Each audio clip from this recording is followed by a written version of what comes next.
हाँ जी, राम राम दोस्तों, welcome back to another video. तो भाई साहब, आज हम बात करने जा रहे हैं हमारे इंडियन कल्चर के बारे में, जहाँ सरकारी नौकरी करने वाला तो इज्जत के काबिल होता है, और अगर कोई बोले कि मुझे जॉब नहीं बिजनेस करना है, तो लोग ऐसे ताने मारते हैं जैसे उन्होंने बहुत कुछ उखाड़ लिया गवर्नमेंट जॉब से। तो आइए शुरू करते हैं वीडियो को बिना किसी देरी के। सबसे पहले आते हैं वो लोग जो बोलते हैं हमारा बेटा या तो इंजीनियर या फिर डॉक्टर बनेगा। भाई साहब, हमारे प्यारे इंडियन पेरेंट्स बचपन में ही डिसाइड कर लेते हैं कि इनका बच्चा बड़ा होकर क्या करेगा। भाई, इंडियन फैमिलीज में बच्चे के पैदा होने के बाद उसके नाम से पहले उसका करियर डिसाइड किया जाता है। एक तरफ बच्चे के घर वाले करियर डिसाइड करने में लगे हैं और दूसरी तरफ से बच्चा बोल रहा है पहले मुझे मूतना तो सिखा दो। और भाई, जैसे जैसे बच्चा बड़ा होता है ना, फिर उसे समझ आता है कि कितनी बड़ी गलती कर दी उसने इस दुनिया में रॉयल एंट्री करके। और फिर आता है 12th क्लास का रिजल्ट, जिसके बाद होती है जिंदगी की असली जंग शुरू। एक तरफ रिजल्ट डिक्लेयर हुआ और दूसरी तरफ से रिश्तेदारों के फोन आने लग जाते हैं, बेटा आगे का क्या सोचा।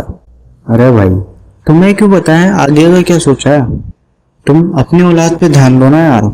लेकिन नहीं, ये तो शुरू से परंपरा चलती आ रही है उंगली करने की। और 12th के बाद घर पे बैठे रहने का प्रेशर तो अलग ही है भाई। ऐसा लगता है जैसे अपने घर पे रह के हराम का खा रहे हो। हम वही ह्यूमन क्रिएचर्स हैं जिसे पहले 12th तक तो रट्टा मारना सिखाया जाता है, और जैसे ही कॉलेज कंप्लीट करके जॉब अप्लाई करने की बारी आती है तो वहाँ स्किल्स पूछ लेते हैं, और फिर हमारा एक ही रिएक्शन होता है, अबे तू थोड़ा सा बहन का लोड़ा आ क्या। और अगर कोई बच्चा गलती से बोल दे कि मुझे जॉब नहीं बिजनेस करना है, तो उसको ऐसे ट्रीट किया जाता है जैसे वो उनका सौतेला बेटा हो।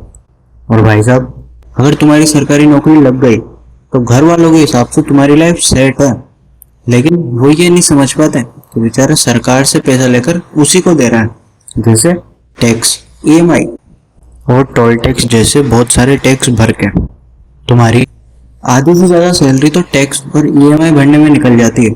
लेकिन फिर भी सबको गवर्नमेंट जॉब करनी है, क्योंकि उससे स्टैंडर्ड अच्छा होता है, चाहे घर पूरा ईएमआई पे चल रहा हो, और दिखावा नहीं रोकना चाहिए। अब चाहे लड़का प्राइवेट जॉब में 2 लाख रुपए पर मंथ कमाता हो या बिजनेस में उससे भी ज्यादा, लेकिन उसकी कोई वैल्यू नहीं है। लेकिन अगर कोई लड़का सरकारी नौकरी के नाम पर ऑफिस में प्यून हो तो उसके लिए लाइन लग जाती है शादी करने वालों की। भाई साहब, इस देश में सरकारी नौकरी करने वालों को देवता से कम नहीं माना जाता। चलो तुम्हें एक एग्जाम्पल के साथ समझाता हूँ। एक जगह 2 भाई रहते थे, एक का नाम राजेश और एक का नाम मुकेश है। अब राजेश बहुत पढ़ लिख कर गवर्नमेंट टीचर बन गया और 70,000 पर मंथ कमाता है, और दूसरी तरफ मुकेश एक शॉप ओनर है और वो 2.5 लाख प्लस पर मंथ कमाता है। लेकिन उनकी फैमिली में सबसे ज्यादा प्रायोरिटीज और इम्पोर्टेंस राजेश को दी जाती है, और मुकेश जिसकी वजह से सच में उनका घर चलता है, उसे एज ए नौकर ट्रीट किया जाता है, क्योंकि वो एक गवर्नमेंट सर्वेंट नहीं है, एक बिजनेस ओनर है। ये है रियलिटी। और हाँ, एक और सच्चाई बताऊं, सरकारी जॉब में काम करना ऑप्शनल है, लेकिन अटेंडेंस रजिस्टर में साइन करना मैंडेटरी है भाई। इसके बाद किसी को घंटा फर्क नहीं पड़ता तुम कितना काम कर रहे हो। इनमें से कुछ लोग तो ऐसे हैं जो देश के लिए काम कर रहे हैं बोलकर 11 बजे ऑफिस आते हैं और 12 बजे लंच पे चल जाते हैं। भाई, तुम चाहे मानो या मत मानो, सरकारी नौकरी से you only fulfil your needs not your dreams. अब चलो दोस्तों, तुम्हें एक डार्क रियलिटी से मिलवाता हूँ। बिना चाय पानी के काम नहीं होगा।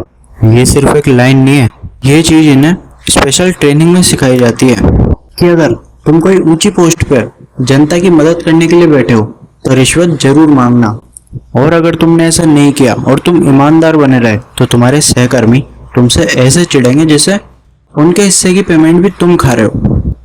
सरकारी नौकरी में रिश्वत लेना एक स्किल सेट है जो रिज्यूम में लिख के नहीं, अंदर से सीखना पड़ता है। और फिर आती है बात हमारे फैमिली सपोर्ट की।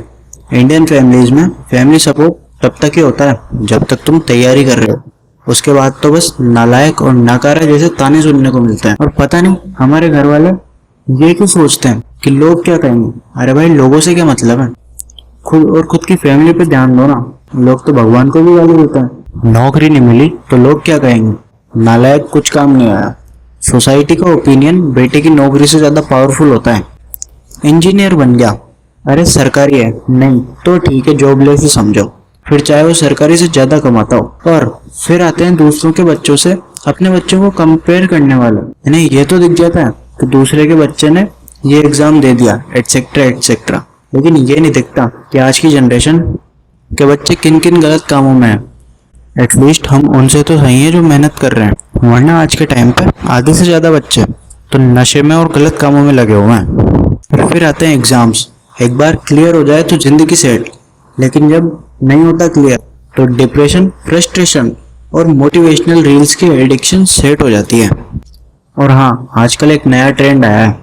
हमारे पेरेंट्स के पास पता नहीं किसी चूतिए ने उन्हें ये बोल दिया कि आने वाले टाइम में कंप्यूटर की डिमांड है, तो कुछ एक्स्ट्रा ऑर्डिनरी पेरेंट्स उनके बच्चों को कोडिंग, ग्राफिक डिजाइनिंग सिखाने लग गए। अगर बच्चा कंप्यूटर क्लास जाके GTA 5 खेल रहा है, उस नए ट्रेंड में घर वालों को ये तो दिख रहा है कि फ्यूचर ब्राइट है, लेकिन उन बच्चों की आंखों के नीचे वाले सर्कल कितने डार्क हो रहे हैं ये नहीं दिखता। 20% से 90% पे आ जाता है। तो दोस्तों, इस बारे में अगर गहराई से चर्चा की जाए तो भी हम कुछ नहीं उखाड़ पाएंगे। एक बार को कुत्ते की पूंछ सीधी हो सकती है, लेकिन करप्शन नहीं रुक सकता। तो दोस्तों, आज की इस वाली वीडियो को करते हैं यहीं पे समाप्त। मैं मिलता हूँ आपसे नई वीडियो में नए टॉपिक के साथ। राम राम।